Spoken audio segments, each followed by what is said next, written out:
Good evening friends. Aravalli शिक्षा निकेतन में आपका हार्दिक अभिनंदन है। जैसे कि हमारी क्लासें रेगुलर चल रही है, पीछे की देखो, कोई भी अगर आपके पास किसी प्रकार का कोई लिंक नहीं आता है और नहीं आता है तो आप कॉल करके हमें मैसेज कर सकते हो, कॉल कर सकते हो और आप मैसेज भी डाल सकते हो, जिससे कि हम लोग जो आपकी समस्या है उसको दूर करेंगे। और दोस्तों, उसी के साथ में हम लोग, अभी आपको पता है कि स्कूलों का अभी कोई ऑप्शन नहीं है, खुलने का, ओपन होने का। तो जो भी बच्चे हैं जो 10वीं के एग्जाम दे चुके हैं, आज 10वीं के एग्जाम खत्म हो, कल एक 10वीं की एग्जाम खत्म हो गई थी, तो आज से हम लोगों ने ऑनलाइन रजिस्ट्रेशन 11th क्लास के लिए ऑनलाइन रजिस्ट्रेशन शुरू कर दिया है। तो आप कॉल करके अपना रजिस्ट्रेशन करवा सकते हैं। देखो दोस्तों, आगे हम आगे की ज्यादा टाइम नहीं लूंगा मैं आगे, तो अब हम लोग आगे देखते हैं। हमारा टॉपिक अम्ल, क्षार और लवण हो चुका है। अब इसके बाद हमारा नया टॉपिक आ रहा है आर्हेनियस। ये यानी कि अर्थात कि अम्ल और क्षार की विभिन्न वैज्ञानिकों ने अलग अलग अपने अपने सिद्धांत के आधार पर इनकी अलग अलग परिभाषा दी। तो हम लोग 4-5 वैज्ञानिक है, उनके आधार पर इनकी परिभाषा पढ़ेंगे। तो पहले वैज्ञानिक कौन है? आर्हेनियस। पहला कौन सा है? आर्हेनियस। उसके बारे में देखते हैं।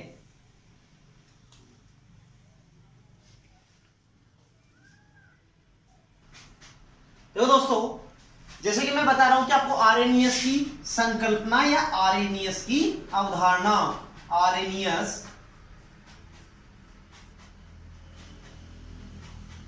की अवधारणा, इसके अनुसार अम्ल और क्षार की परिभाषा क्या होती है, तो आप अच्छे से समझना दोस्तों।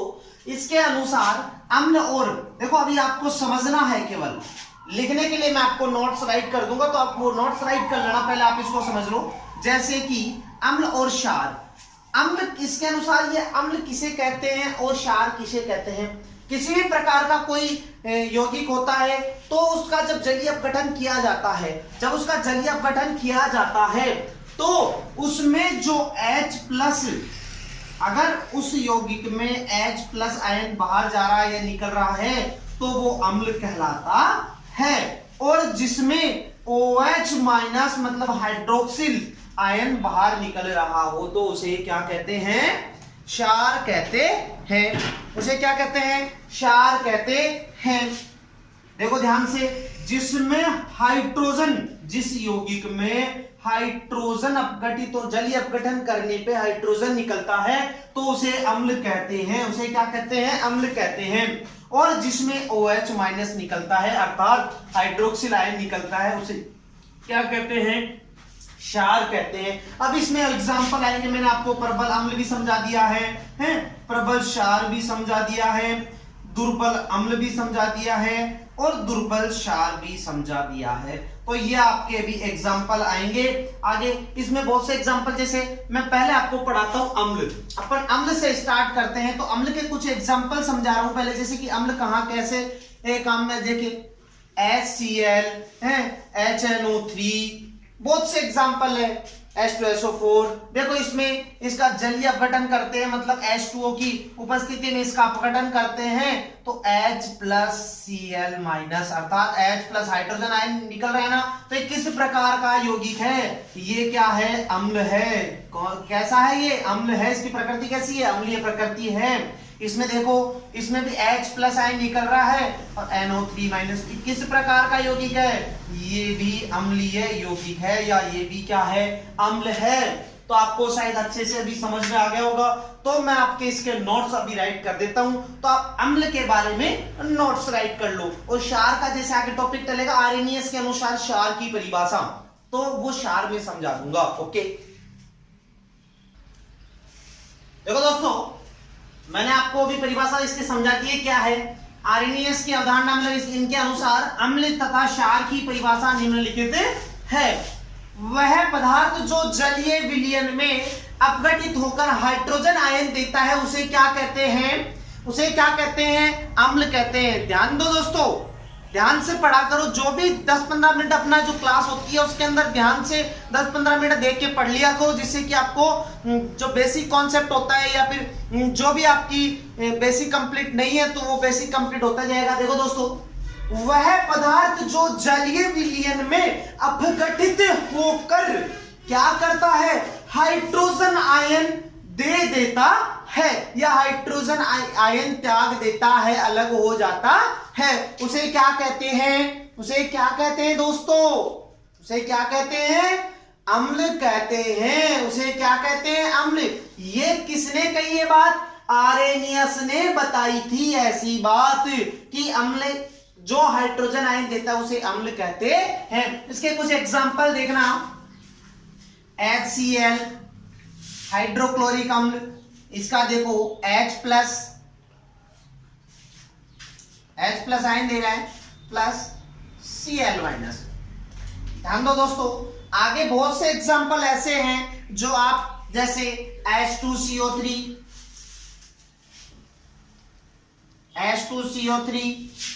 ये हो गया H प्लस CO3, बहुत से एग्जांपल ऐसे हैं। सॉरी दोस्तों, एक हाइड्रोजन छोड़ दिया अपन ने, तो HCO3 क्या बन गया दोस्तों, HCO3। आगे देखते हैं, और भी एग्जांपल आप कर सकते हो, जैसे कि सल्फ्यूरिक अम्ल का हो गया, सल्फ्यूरिक अम्ल का सूत्र H2SO4 होता है, और नाइट्रिक अम्ल हो गया HNO3 हो गया, और जैसे कि हाइड्रोक्लोरिक अम्ल मैंने HCl लिखवाई दिया आपको। और भी एग्जांपल जैसे कि ये कार्बनिक अम्ल है, ये क्या है कार्बनिक, एसिटिक अम्ल का भी, एसिटिक अम्ल का लिख के देखते, देखो CH3COOH, इसमें क्या होगा दोस्तों, इसमें H प्लस आयन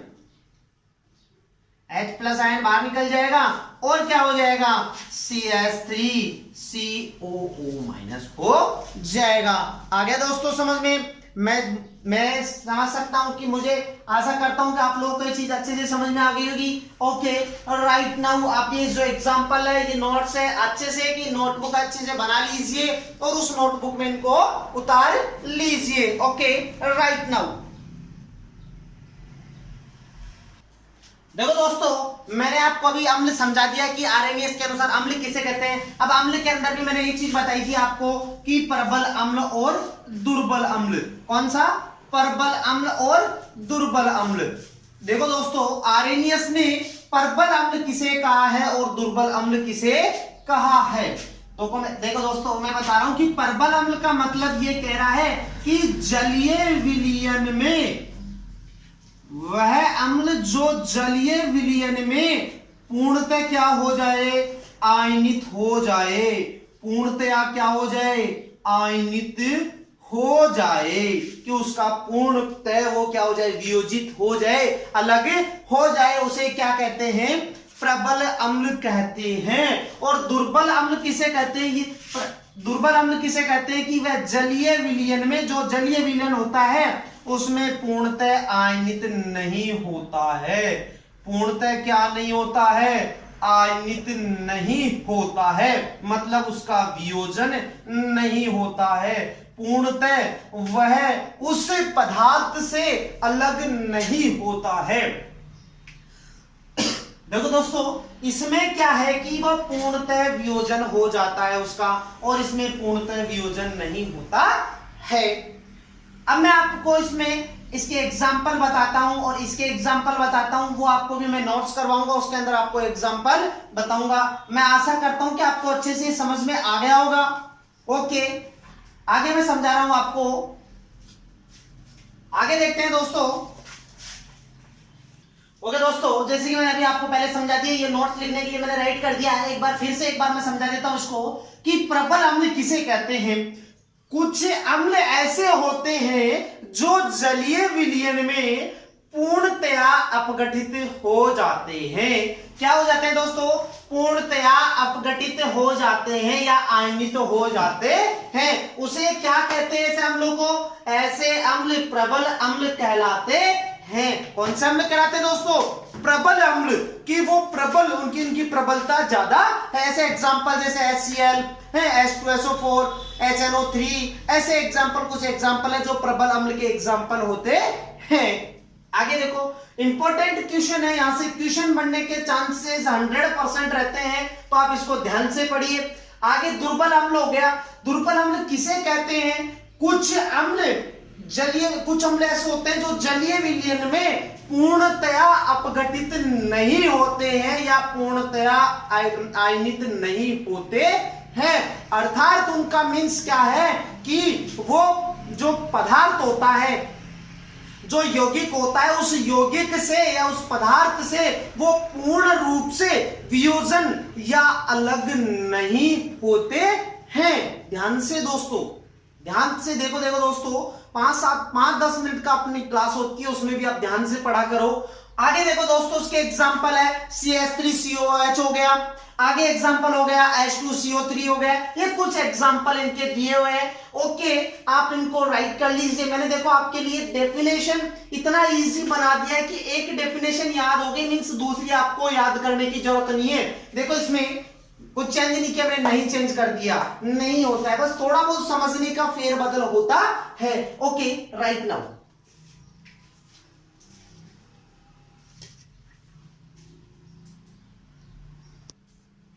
देखो दोस्तों, हम लोगों ने अम्ल पढ़ लिया है, मैं आपको भी क्षार समझा देता हूं। क्षार के बारे में देखो दोस्तों, क्षार क्या होते हैं? आर्हेनियस के अनुसार क्षार क्या होते हैं कि जब भी उनका अपघटन होता है, कोई भी यौगिक होता है, तो उस यौगिक का अपघटन होता है, तो उसमें से क्या देखना दोस्तों, KOH, इसका जलीय अपघटन होगा तो K+OH माइनस, मतलब हाइड्रोक्सिल क्या हो रहा है? अलग हो रहा है कि नहीं हो रहा? हाइड्रोक्सिल आयन क्या हो रहा है दोस्तों? अलग हो रहा है। अब मैं इसकी परिभाषा आपको लिखा रहा हूं। ओके दोस्तों, मैं भी जो आपको समझ में आ गया होगा और आगे इसके एग्जांपल दूंगा, उसमें और भी अच्छी तरीके से समझा दूंगा। ओके,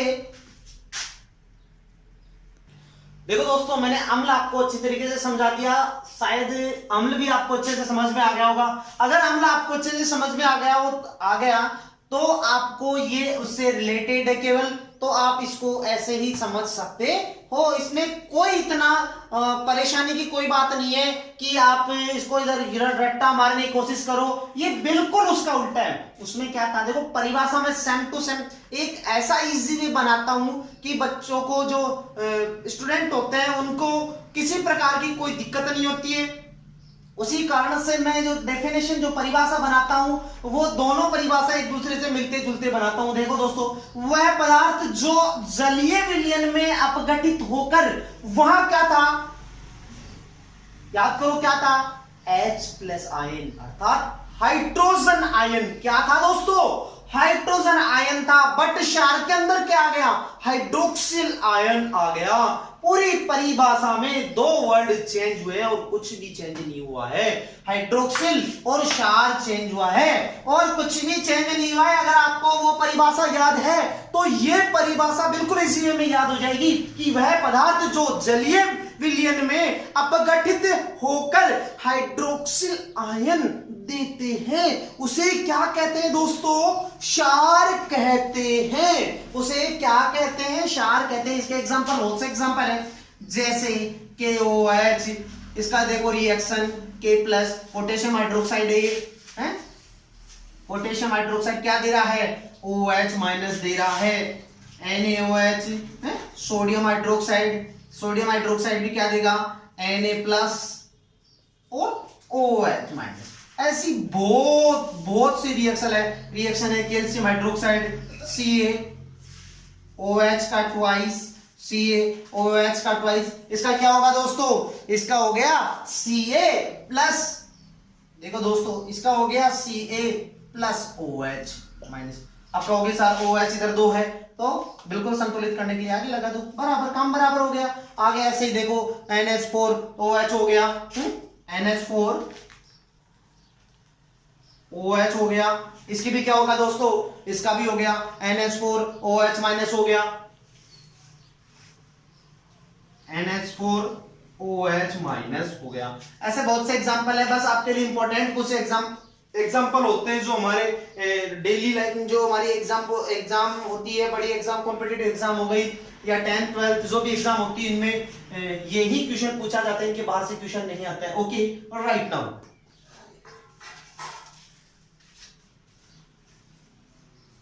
देखो दोस्तों, अब वो ही आ गया बिल्कुल दुर्बल क्षार या प्रबल क्षार, कुछ भी मान लो, आगे प्रबल लिख लेते हैं, आपको कंफ्यूजन होगा। प्रबल क्षार हो गया और दुर्बल क्षार हो गया। जैसे मैंने क्या समझाया था, प्रबल अम्ल और दुर्बल अम्ल same as it is as, वैसे की वैसे इनकी डेफिनेशन है, कोई चेंजिंग नहीं है। उनमें भी क्या था कि वे क्षार या वह क्षार जिनका जलीय अपघटन, जलीय विलयन में पूर्णतया क्या हो जाए, अपघटन हो जाए या आयनन हो जाए, आयनित हो जाए, वो क्या कहलाते हैं, प्रबल क्षार कहलाते हैं। या सेम टू सेम है, कोई चेंज नहीं है दोस्तों। आगे दुर्बल क्षार में जिनका पूर्णतः आयनित नहीं होता है उसे दुर्बल क्षार कहते हैं। बहुत से एग्जांपल है प्रबल क्षार में, देखो एग्जांपल KOH हो गया, इसका एग्जांपल हो गया NaOH हो गया, KOH हो गया, NH4OH हो गया, बहुत से एग्जांपल है। MgOH का ट्वाइस हो गया, CaOH2 हो गया, ये बहुत से एग्जांपल है। ये आपके केवल समझने के लिए है, नोट्स में आपको अभी लिखवा रहा हूं, तो आप राइट कर लेना। देखो दोस्तों, मैंने अभी आपको प्रबल क्षार और प्रबल क्षार और दुर्बल क्षार समझा दिया था और उनकी डेफिनेशन मैंने राइट कर दी है।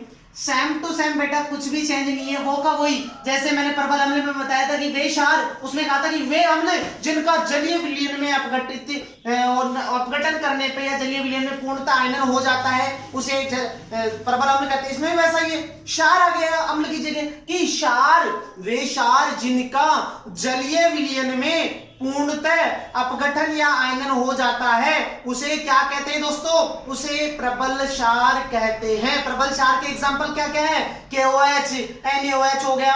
अब आगे एग्जांपल आगे देखते हैं दुर्बल अम्ल दुर्बल क्षार किसे कहते हैं। जैसा कि दुर्बल अम्ल होता है वैसा ही दुर्बल क्षार होता है। वे क्षार जिनका जलीय विलयन में पूर्णतः आयनन नहीं होता है। आपको अगर एक डेफिनेशन याद है, 4 डेफिनेशन हो गई, 2 इसकी और 2 अम्ल की, तो अगर आपको 4 में से एक डेफिनेशन, एक परिभाषा याद है, तो आपको सारी परिभाषाएं याद हो जाएगी, आपको कोई किसी प्रकार की कोई दिक्कत नहीं आएगी। देखते हैं दोस्तों इसके एग्जांपल, NH4OH हो गया, CaOH ट्वाइस हो गया, MgHOH की ट्वाइस हो गया। तो कुछ एग्जांपल भी मैंने राइट करवा दिए, इंपॉर्टेंट है, इसे भी आप अच्छे से याद करो, कॉम्पिटिटिव एग्जाम के लिए भी इंपॉर्टेंट है। ओके, राइट नाउ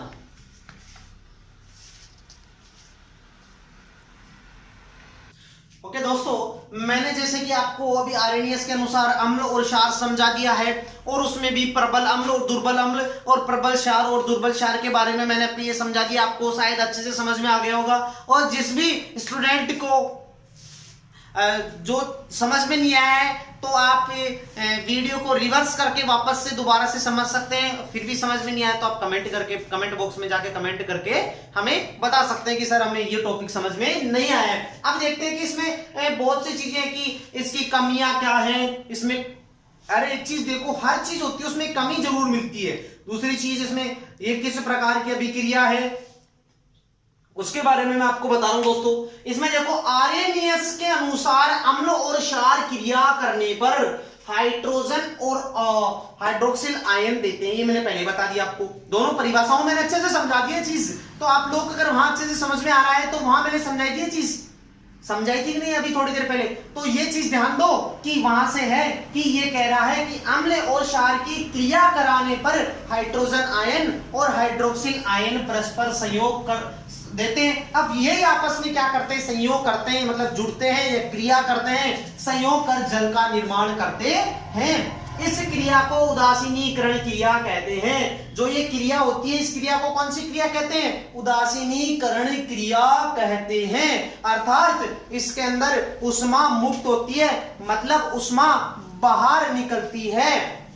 तो किस प्रकार की अभिक्रिया होगी, ऊष्मा से कहते हैं ऊष्मा से पी होती है। देखो H प्लस और OH जुड़ के क्या बन रहा है, H2O बन रहा है। दोस्तों आपको समझ में आ रहा होगा अच्छे से शायद। आगे देखते इसकी कमी है। कमी क्या है दोस्तों, हर एक चीज में, हर एक वस्तु, हर एक इंसान या किसी भी प्रकार की कोई भी टॉपिक, हर एक चीज में क्या होती है, कमी होती है। इसमें भी कमी क्या है, इस अवधारणा में हाइड्रोजन विहीन अम्लों तथा हाइड्रोक्सिल विहीन क्षारों की प्रकृति के बारे में स्पष्ट नहीं हो पाता है। शायद आपको समझ में नहीं आया होगा, मुझे पता है। देखो दोस्तों ये कह क्या रहा है कि यदि जिस यौगिक में हाइड्रोजन नहीं होगा या हाइड्रोक्सिल आयन नहीं बाहर निकलेगा तो हम उसके अंदर किस प्रकार से उसका पता लगा पाएंगे कि यह अम्ल है या क्षार है। सही है बात। केवल ये तो यही बता रहे हैं ना कि जिसमें हाइड्रोजन निकलेगा उसे तो अम्ल कहते हैं, जिसमें हाइड्रोक्सिल आयन निकलेगा उसे क्या कहते हैं, क्षार कहते हैं। ये चीज समझ में आ रहा है। लेकिन जिसके अंदर ना तो हाइड्रोजन हो ना ही हाइड्रोक्सिल आयन हो तो हम उस यौगिक को किस प्रकृति का या अम्ल या क्षार क्या माने, तो इसके बारे में आगे एक अवधारणा दी गई है। उस अवधारणा के अनुसार हम अगली क्लास में पढ़ेंगे, अगली क्लास में उसके बारे में जानेंगे। ओके दोस्तों इसको राइट कर लीजिए।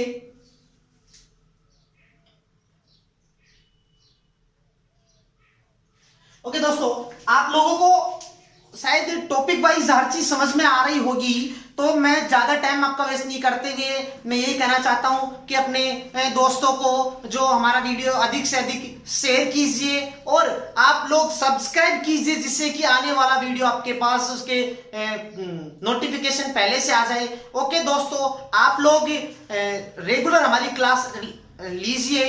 ओके धन्यवाद। और इसके साथ ही मैं एक चीज कहना चाहता हूं कि जो 10वीं की एग्जाम लग चुकी है, 10वीं की एग्जाम लग चुकी है, पहले भी कह चुका हूं, तो आप ऑनलाइन रजिस्ट्रेशन करवा सकते हैं क्योंकि हमारे पास केवल सीमित सीटें हैं। हम अच्छे स्टूडेंट को ही हम केवल उसमें शामिल करेंगे या सीट देंगे, इसलिए हमारे पास जो ये सीमित सीटों के चलते हुए सीमित एडमिशन लेंगे, तो आप कहीं एडमिशन से दूर ना रह जाओ। इसलिए जल्दी से जल्दी अपना रजिस्ट्रेशन करवाइए, निःशुल्क रजिस्ट्रेशन है। ओके दोस्तों धन्यवाद। जय हिंद जय भारत।